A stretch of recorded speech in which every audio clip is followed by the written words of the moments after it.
On Your Side investigators working for you tonight. Multiple vacant homes caught fire in a North Memphis neighborhood in just a matter of weeks. Police are investigating as neighbors are now forced to live near giant eyesores. WREG Chief Investigator Jessica Gertler shows how blight is taking a toll and the efforts underway to fix it. Not no more. I used to stay right there. When we met Joan Tuggers, she was happy to say she moved out of this North Memphis neighborhood, away from this. But the best thing they can do is level that. They need to level it. Soot stains this brick home on Pierce she once lived by.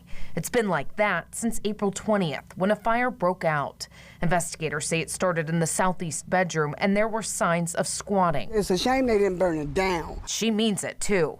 Tugger says this property has been vacant for quite some time, attracting squatters, drug users, and other safety hazards. A similar situation. Well, the flame got big. A block over, as folks on Looney showed us another abandoned home that also caught fire in March. And there one on the Harris. In fact, it's one of 5 boarded-up homes within a few blocks that neighbors pointed out that caught fire within weeks. And there's another one on Dunlap. WREG investigators uncovered the police reports. They're all pretty similar. It happened between March and April, and the houses were vacant. Police say they saw signs of squatting in some. Now, what's left, you can see, an eyesore. Life still goes on, and the people are forced to still live next to these properties. Vincent Sawyer is a staff attorney for The Works Incorporated, a nonprofit that focuses on restoring and renewing the city's underserved communities.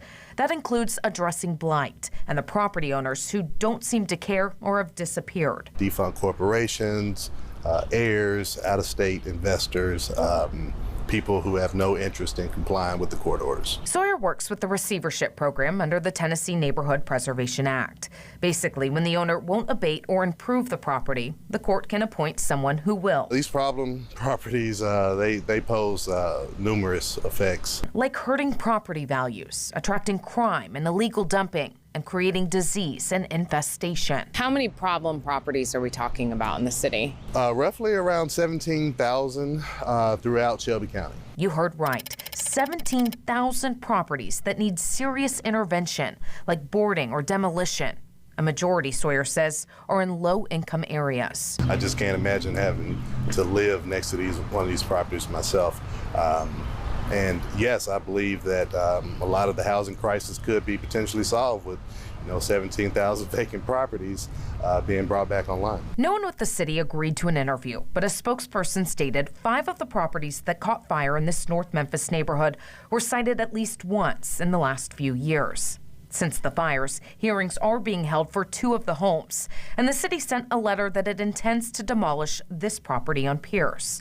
See, the city says the property has to meet the ordinance requirement of 51% dilapidation to be condemned and possibly demolished.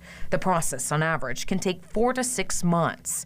Hearings have to be held. Numerous attempts to contact the property owner must be made, and the owner can always petition for more time to make repairs. If the owner doesn't respond, the city can eventually hire a contractor to demolish it, attaching the cost against the property as a tax lien. I can imagine that it's a tremendous hardship to try to rectify all these problems all at once. Sawyer says it's going to take a concerted effort as his nonprofit continues to work with the city, county, state, and other entities to make sure the best plans and policies are in place to prevent further widespread abandonment. According to the city's map, there have been thousands of complaints in the past year about neglected or dangerous structures. They've addressed many of the cases, but you can see the complaints they're still looking into are mostly in North Memphis, right where the vacant homes were burned. What's your biggest concern? Well, it's the safety.